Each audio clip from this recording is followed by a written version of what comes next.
여러분 안녕하십니까? 정병렬 선생님의 재정학 연습 챕터 7장 비용 편익 분석. 이번 시간에는요 적정 할인율의 선정에 대해서 볼게요. 자, 285페이지 되겠습니다. 자, 우선 첫 번째, 이 할인율이 굉장히 중요하죠. 왜 중요한지 먼저 그거부터 볼게요. 여기서 할인율이 중요한데 할인율의 중요성, 네, 여기서부터 보시죠. 자, 우선 첫 번째 거기 볼까요? 예를 통한 설명이 잘 나와 있습니다. 이 할인한다는 거는 현재와 미래에 대한 어떤 편익과 비용을 현재 시점으로 가져오는 거잖아요. 그 디스카운트 하는 그 율을 나타내는데요. 자, 사업이 3개가 있어요. 이렇게 쭉 시간이 흘러가요. 이게 시간이라 할게요. 자, A사업은 어떤가 한번 볼까요? A사업, XYZ네. X라는 사업은 어떻게 되나 한번 볼까요? Y, Z, 3개의 사업이 있습니다. X, Y, Z. 자, X라는 사업은 거기 보니까 비용이 X, Y, Z 똑같이 들어갑니다. 오케이? 근데 편익의 발생 기간이 X는 5년 이렇게 돼 있어요. 그러니까 비용은 똑같이 거기 보시면 1380 이렇게요. 마이너스 1380 마이너스 1380 1380 이렇게 비용이 발생하고요. 자, 근데 이제 편익이 어떻게 되는가 봤더니 X는 연간 편익이 2, 3, 9, 7 이렇게 되는데요. 그 기간이 5년입니다. X는 이렇게 짧아요. 5년간 이렇게 돼 있고, 자, Y는 15년간 좀 길어요. 15년간. 자, 편익은 보니까 9, 5, 거기 보니까 1000 이렇게 돼 있죠. Z 산업은 거기 보니까 25년간 편익이 조금씩 발생하게 됩니다. 그래서 5년간 어떻게 돼요? 2, 3, 9, 7. 얘는 15년간 1000, 25년간 736. 조금씩 멀리 나오게 되는 거죠. 자, 그러면 우리가 봤을 때 이런 사업의 흐름이 있어요. 현금 흐름이 있는데 XYZ 요 사업 중에서 어떤 걸 선택하는 게 가장 바람직할까? 이걸 볼게요. 자, 문제를 보면서 정리합시다. 1번. 공공투자안에 대해서 XYZ 아래의 표와 같이 있는데 할인율이 5%일 때는요. 자, 할인율 R이라고 쓸게요. 얘가 R이 5%일 때, 자, 그러면 5%일 때, 자, 그럼 미리 계산을 해놨습니다. 우리 시험에서는 그냥 좀 계산하세요도 나올 수 있는데, 여기서 이제 표를 보고 해석하는 거니까, 거기 보세요. 총 편익의 가치가 똑같습니다. 10380 이렇게요. 그래서 X랑 Y랑 Z랑 어떤 사업을 선택하던 무관합니다. 오케이. 그래서 무관 동일한 결과가 나오게 되고요. 자, 근데 R이 거기 보시면 2번 3%로 작아질 때 디스카운트를 작게 하는 거야. R이 3%일 때, 자, 전부 다 사업 타당성은 있습니다. 편익에 대한 게 비용과 똑같아 가지고 여기선 다 순편익의 현재 가치 계산하면 제로 이렇게 똑같은데 다 0보다 커요. 근데 어떤 사업이 제일 좋냐면 편익 발생 기간이 가장 긴 Z의 순편익이 거기 보세요. 3%일 때는 Z일 때가 12816 해가지고요. 그 다음에 Y, 그 다음 X 이렇게 되어 있습니다. X보다는 Y가 크고 Y보다는 Z가 더 큰 이렇게 됩니다. 자, 그리고 할인율이 8%일 때는 R이 8%일 때는 할인율이 높은 거야. 눈으로만 확인하세요. 그 다음 결과만 체크하시면 되겠습니다. 자, 거기 보니까 3가지 투자안 보세요. 바로 밑에 편익의 현재 가치, 비용은 어차피 똑같으니까. 자, X 사업이 제일 좋고 그 다음 Y, Z 이렇게 되어 있습니다. 이해 가시죠? 자, 그래서 여기 보시면 할인율이 좀 낮을 땐, 그러니까 먼 미래에 발생하는 25년 동안 발생하는 그 Z라는 사업은 여러분 생각해 보세요. 지금 당장 내년에 1,000만 원 받을래요? 50년 후에 100억 받을래요? 그 약간 50년이 좀 너무 그렇잖아. 그러니까 디스카운트를 크게 하게 되면은 그 돈의 가치가 확 떨어지게 됩니다. 자, 그러니까 할인율이라는 건 그러니까 약간 디스카운트 하는 건데 현재 시간 선호율 약간 그런 느낌으로 보셔도 되겠습니다. 자, 그래서 4번 결론입니다. 할인율이 어떻게 되느냐에 따라서 어떤 사업을 선정하는 게 가장 좋을지 달라져요. 특히 할인율이 클수록 여기 보시면 먼 미래에 발생하는 거는 디스카운트를 크게 하니까 안 좋다. 자, 그래서 우선 첫 번째 예를 통해서 우리가 한번 사례를 통해서 살펴봤고요. 자, 두 번째 할인율에 따른 평가 결과의 차이 한번 볼게요. 할인율에 따른 요거는 결과를 암기하셔도 됩니다. 할인율에 따른 평가 한번 살펴보시죠. 1번 대부분의 공공투자의 경우 비용은 투자 시점에서 바로 비용이 나갑니다. 근데 편익은 투자가 끝난 다음 서서히 발생하게 되는데, 자, 순편익의 현재 가치는 어떻게 됩니까 하면 비용은 지금 바로 나갔어요. 코스트 이렇게. 근데 편익은 이렇게 차차 1년 후부터 들어오는 거지. 1 플러스 R로 할인해야 되고요. 2년 후에 발생하는 것은 1 플러스 R의 제곱으로 할인하고요. 이런 식으로 되는 거 할 수 있습니다. N년 후에는 어떻게 됩니까? 그래서 N년 후에는 이게 뭐 25년 하면 25년 후 이렇게 쓰면 되겠죠? 1 플러스 R의 N승 이렇게 나타냅니다. 오케이? 자, 여기 나타낸 이게 바로 순현재 가치로 나타낸 그 값이죠. 자, 2번 볼까요? 자, 2번 보시면 투자가 이루어진 뒤에 N년 후에 발생하는 편익을 현재 가치로 환산하게 되었을 때는 1 플러스 R의 N승으로 나눠주게 되면 되는데, R이 높아지면 어떻게 됩니까? R이 클수록 특히 먼 미래에 발생하는 N년이 이렇게 커지면 또 N이 커질 때 현재 가치로 할인하는 게 커집니다. 그래서 할인이 크니까 가치가 확 떨어지는 거죠. 오케이? 자, 그래서 3번 볼게요. 사업 기간이 동일하다고 하더라도 후기에 발생하는 사업일수록 이게 사업 기간은 지금 비용은 똑같아요. 똑같이 들어가지만 편익 금액도 똑같을지라도 만약에 이렇게 먼 미래에 발생하게 되는, 거기 다시 체크하세요. 별표하세요. 사업 기간이 동일하다 하더라도 후기에 발생하는 편익일수록 사업 기간이 다른 경우 사업 기간이 길수록 편익의 현재 가치는 떨어집니다. 기간이 똑같이 이렇게 5년이라 돼 있어도요, 가능한 한 편익이 먼 미래에 많이 발생하는 것은 별로 좋지가 않다라는 것이죠. 또 R이 높아 할인율이 높을수록 현재 가치가 과소평가돼서 더 많은 공공투자 아닌 경제성이 없는 것으로 평가된다. 자, 복잡하게 돼 있지만 거기 표로 정리된 거 그거를 암기하세요.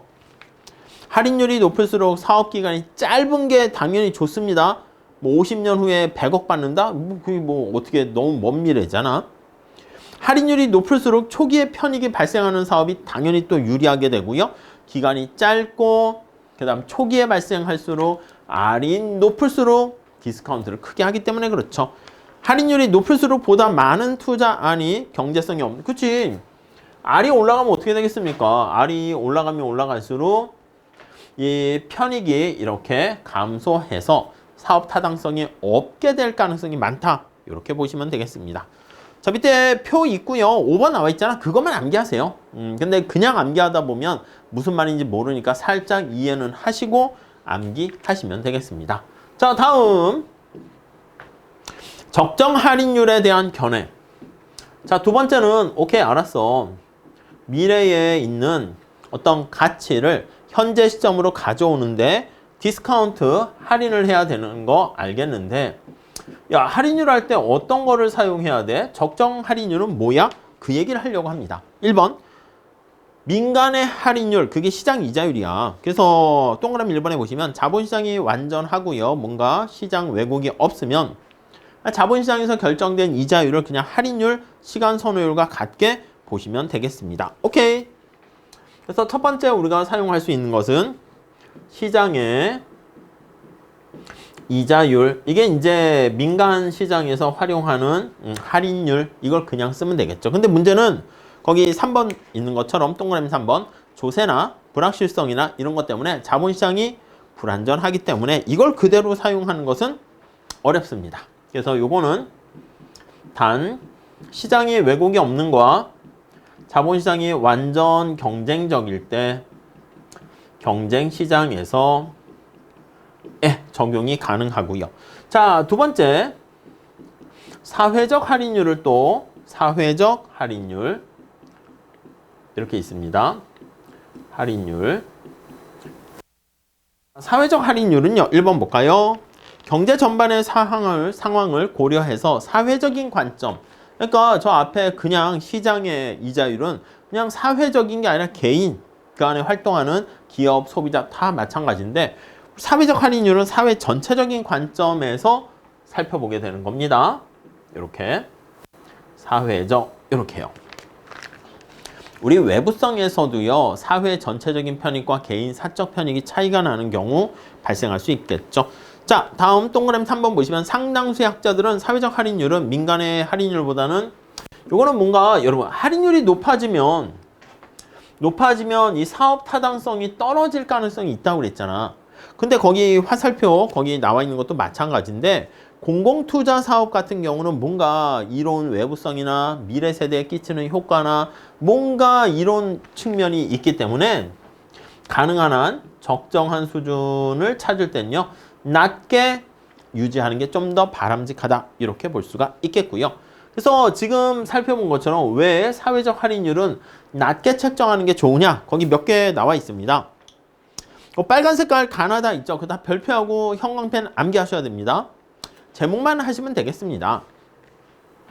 Y. 자, 첫 번째는요, 세대 간의 소득 재분배 효과가 있기 때문에 그래요. 1번 민간 부분에서 투자할 때는요, 기업이 당장 눈앞의 이익만 생각하는데 뭔가 이로운 외부성을 창출하게 되는 미래 세대의 어떤 가치를 창출하게 되는 것은 먼 미래를 내다보고 의사결정을 해야죠. 근데 보통 사람들이, 경제 주체들이 행동을 하거나 선택할 때는 눈앞의 이득과 비용을 생각한다고. 그래서 먼 미래에 발생하는 어떤 편익과 비용은 과소평가하게 되는 그런 상황이 발생합니다. 자, 그래서 후세대, 미래 세대야. 미래 세대에 대한 것까지 고려해야 된다. 그래서 이거를 거기 제목에 있듯이 세대 간 소득 재분배야. 간에 동그라미 치세요. 그래서 세대 내가 아니야. 세대 간 소득 재분배. 네, 요게 있고요. 다음 2번 볼게요. 2번. 외부 편익. 대부분의 공공투자는요, 외부 편익을 야기합니다. 그러니까 이런 외부성을 야기한다는 것이지. 그렇기 때문에 편익 비용 고려할 필요가 있습니다. 외부성, 외부 편익. 비용은 당장 들어가는데 편익이 먼 미래에 조금씩 계속 나타나는 것이죠. 자, 그래서 가능한 한 이 공공투자 사업을 통과시키려고 하기 위해서는 할인율을 낮게 책정해야 된다. 자, 그 다음에 민간에 같은 얘기입니다. 전부 다. 마이오피아 이렇게 나와 있는데 그 근시안적인 태도다라고 보시면 되겠습니다. 근시안적인 태도를 좀 억제해야 된다. 자, 그래서 거기 보시면 개개인들은 대체로 개인들은 근시안적입니다. 먼 미래에 발생하는 편익을 낮게 평가하기 때문에 민간 부분의 할인율을 대체로 좀 높게 측정하는 경우가 있어. 그런데 공공사업은 먼 미래까지 고려해야 되는 거니까 똑같은 얘기야. 사실은 제목을 이렇게 형광펜 칠하세요 했지만 같은 얘기를 다르게 표현한 겁니다. 자, 그래서 거기 2번. 따라서 공공사업을 평가할 때는요, 미래에 발생하는 편익을 적절히 반영하기 위해서 민간의 할인율보다 낮은 할인율을 적용하는 게 바람직하다. 이렇게 보시면 되겠습니다. 자, 다음에 거기 보시면 공공사업에 대한 여기 지울게요. 사용되는 자금의 기회비용을 어떻게 우리가 알아내는가? 이 기회비용을 측정하게 되는 거, 이건 자주 출제가 됩니다. 자, 그래서 거기 보시면 세 번째, 자금의 기회비용. 자, 기회비용이라는 것은 기회자를 빼도 됩니다. 그냥 진정한 비용을 얘기하는 거야. 진짜 비용. 이렇게요. 우선 설명 볼까요? 일부 학자들은 무조건 공공투자를 민간 투자 사업보다 우대하거나 효율성 측면에서 좋다 이렇게 할 수는 없다는 것입니다. 그 어떻게 하면 좋은데? 첫 번째, 2번. 공공투자에 사용되는 재원은 조세나 국채를 통해서 민간 부문에서 조달되는데, 그쵸? 그때 민간 부문에 사용될 자금이 공공 부문으로 이전되었을 때 그때 기회비용이 발생해요. 왜냐면 여러분, 저희가 정부가 사업을 합니다. 정부가 고속도로를 하던 뭘 하던 사업을 하려고 하다 보면은 재원을 마련해야죠. 이쪽이 민간 부분에서 자금을 끌어와야 돼요. 민간에서 텍스를 통해서 아니면 국채를 발행해가지고 빌려서 재원을 조달합니다. 오케이. 재원을 조달. 자, 이런 흐름이 있어. 그러니까 민간에 우리가 써야 할 돈을 공공부문이 써버렸어요. 그러니까 민간에 쓸 수 없잖아. 그러니까 기회비용이 발생하는 거지. 내가 요거에 하려고 했는데 돈을 이쪽에 써버렸어. 그럼 이거를 포기해야 되잖아. 그게 기회비용이죠. 자, 3번. 공공사업의 시행으로 민간 부분에서 공공부문으로 갔을 때 지금 얘기한 겁니다. 이전된 자금은 공공사업을 만약에 하지 않았더라면 민간에 사용되었을 자금이 되는 거예요. 그래서 거기요. 이 돈이 민간에서 사용되었을 텐데 재원인데 아니 이게 소비에 쓰일 자원이었을 수도 있고요. 소비에 사용되었을 자금일 수도 있고요. 아니면 민간 부분에서 뭔가 신과학기술, 신투자 이렇게 할 만한 투자의 자금이었을 수도 있을 거예요. 그러니까 뭐냐면 정부의 사업을 일으키는데 민간에서 재원을 조달했어. 근데 그 돈이 민간에 소비했을 건지 투자했을 건지 아니 누군가에게 돈을 이렇게 조달해서 했는데 야, 너 이 돈 너 원래 어디다 쓰려고 그랬어? 아, 나 학원비 쓰려고 그랬어. 아니야, 나 술 마시려고 그랬어. 뭐 그게 다를 거 아니겠습니까? 자, 그래서 정리하게 되면 자, 4번, 5번 별표하세요. 민간 소비에 사용될 자금 1원이 공공사업의 투자에 사용되었다면 민간 소비에 동그라미 치세요. 그러면 이걸 여기에 그냥 가져오니까 민간 부분에 포기한 1원의 기회비용은 현재 소비와 동일한 1원이다. 그러니까 단순히 민간 자금에 소비에 사용될 자금이었다? 그러면 그냥 1원이면 그냥 1원 이렇게 보는 거야. 자, 근데 5번 거기 투자에 동그라미 치세요. 민간 투자의 수익률이 로인 경우 이렇게 구자같이 생겨 있죠. 그걸 로라고 있는데 1원이 민간 투자에 사용되면 매년 로의 수익을 낼 겁니다. 근데 기회비용은 디스카운트 해야 되겠지. 그래서 민간에 사용될 자금이었으면 1원 1이라고 해도 될 것 같습니다. 1원 그냥 1이라고 쓸게요. 그리고 공공부분에 사용될 자금이었었다라고 하면은요. 이건 공공부문에 나오는 로라는 수익률이 있을 거 아니야? 그걸 디스카운트 하는 거지. 이렇게요. 왜 이렇게 됩니까? 그러면 다음 페이지에 그 설명이 나와 있습니다. 무한등비 급수로 쭉 계산을 하게 되면은 1 공비분의 초항 그렇게 해서 R로 나눠주는 걸로 이렇게 나옵니다. 오케이. 자, 6번.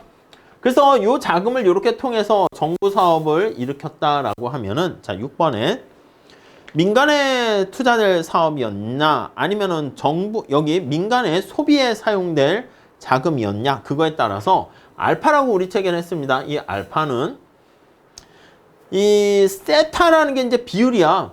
민간의 비율 요게 이제 민간의 1-세타가 민간의 비율이고 정부의 비율이 이렇게 있는 거야. 투자 자금에 대한 비율이 만약에 20%라면 나머지 80%는 소비에 쓰일 자금이었다. 이렇게 보시면 되겠죠. 자, 그래서 요거는 민간에 쓰일 거니까 요거 곱하기 1이 생략된 겁니다. 더하기 요거요. 세타 거기 중간에 나와 있죠? 이게 나온 적은 없습니다. 시험 문제. 근데 우리 책에는 있으니까 많이들 막 두려워하시더라고요. 그래서 암기하시는데 한 번도 나온 적은 없어요. 그래서 뭐 하실 분은 하시되 암기만 하셔도 될 것 같고 넘어가려면 넘어가셔도 될 것 같습니다. 자, 이렇게 돼 있는 거 첫 번째. 자, 이게 이제 기본적인 거. 민간의 소비에 쓰일 자금이었냐, 투자에 쓰일 자금이었냐, 이게 있고요. 그 다음 밑에 세전 수익률과 세후 수익률의 가중평균 나와 있는데 이걸 별표하세요. 설명이 되게 많이 있습니다. 아니, 민간 부분에 수익률을 전제로 깔려고 하는데 이게 투자에 쓰일 거였는지 소비에 쓰일 거였는지 어떻게 될지에 따라서 다르게 한다는 겁니다. 자, 그래서 거기 보시면 예를 통해서 보시는 게 제일 좋을 것 같습니다. 자, 3번 볼까요? 민간 투자의 세전 수익률이 16%고 세율이 5%입니다. 그러니까 세전 수익률이 세금 내기 전의 수익률이죠. 얼마나고요? 16%였네. 16%. 자, 세후 수익률은 어떻게 됩니까? 세후 수익률은 자, 민간의 세전 수익률에다가 거기 50%만큼을 빼게 되는 겁니다. 여기 16%인데 50%만큼을 빼게 되는 거예요. 거기 5번에 나와 있습니다. 그럼 세후 수익률은 8% 이렇게 되죠. 그러니까 얘는 이렇게 할까요? 1-0.5에다가 16% 이렇게 세금을 내는 거라고요. 따라오셨죠? 거기 설명이 말로 돼 있는데 약간 정신이 없어요. 그래서 여러분들께서 이렇게 정리를 하시고 보시면 되겠습니다. 세전 수익률이 16%인데 야, 거기서 50% 세금 내. 그럼 세후 수익률은 8% 이렇게 됩니다. 중간에 5번에 뭐 설명이 나와 있는데 그 8%, 16%만 보시고요. 6번. 자, 민간 부분에 이 자금이 이거랑 똑같습니다. 소비에 쓰일 자금이었냐, 투자에 쓰일 자금이었냐, 그거를 가중평균하는 거예요. 자, 7번에 별표하시죠. 요게 이제 기출문제였습니다. 예전에. 자, 이걸 가중평균으로 해서 할 건데 세전 수익률이 16%인데 거기 7번 보시면 공공투자 자금 중에서 4분의 1이 민간 투자에 사용되었을. 그러니까 민간 투자면 좀 좋은 걸로 해야 되지 않겠습니까? 세금 내기 전이고 이거 세금 내 후니까 민간의 소비에 사용될 거였다는 거야. 그래서 얘가 곱하기 4분의 거기 보시면 1. 그리고 소비에 쓰일 자금은 4분의 3 이렇게 된다고요. 그러니까 이걸 가중치로 이렇게 둬가지고 제일 마지막에 한번 볼까요? 자금에 대한 기회비용은 어떻게 합니까? 라고 하면 일단 여기는 지울게요. 자, 여기는 지우고 자, 그럼 가중치로 어떻게 해야 됩니까? 하면 요거를 활용하는 거지. 여기 지금 말씀드린 것처럼 요거 두 개를 이렇게 해가지고 가중평균을 둬서 4분의 1만큼은 가중치로 둬서 16% 그리고 4분의 3만큼 해가지고 8% 이게 바로 가중평균 나타내는 겁니다. 그래서 그 얘 10% 나오는데 그 얘를 별표하시고 머릿속에 암기하시면 되겠어요. 중간에 왜 이걸 이해하려고 하지 마시고 사실은 이 비용 편익 분석만 해도 거의 책 한 권입니다. 그렇기 때문에 우리한테 필요한 거는 요 앞에 제가 말씀드린 강약 조정을 해드렸는데 그 정도 잘 보시고 요 세전 세후 요건 중요합니다. 그래서 요거 가중치로 둬서 하는 거고 얘를 별표하시면 되겠습니다. 자, 이렇게 해서 우리가 이번 시간에는 적정 할인율을 선정하려고 하는데 할인율은 굉장히 중요합니다. 이게 만약에 편익이 먼 미래에 발생하는데 디스카운트를 해야 되는 거잖아요. 이렇게 납작하게 쫙 디스카운트 하는데 할인율이 클수록 미래의 편익이 확 떨어집니다. 그래서 이 할인율에 대해서 가능한 한 미래를 중시 여기는 공공사업 이런 경우에는 사회적 할인율 같은 경우는 좀 낮게 책정하려고 노력하게 되고요. 그 다음 자금에 관련된 여러 가지 기회비용이라든가 이런 거 어떻게 하면 좋으냐라고 했을 때 앞서 말씀드린 요게 제일 중요한 거예요. 여기 보시면 이렇게 소비에 쓰일 자금이었는지 아니면 투자에 쓰일 자금이었는지 그것을 감안해 가지고 재원을 조달해서 이렇게 나타낸다 라고 보시면 되겠고, 그 다음 세전과 세후, 세금 내기 전이잖아. 세금 내기 전이기 때문에 이 세전은 뭐랑 관련이 있습니까 하면 투자와 관련이 있다 이렇게 보시면 되겠고요. 세금을 낸 이후 이게 세후 이게 바로 소비와 관련이 있다 이렇게 보시면 되겠습니다. 오케이, 이해 가시죠?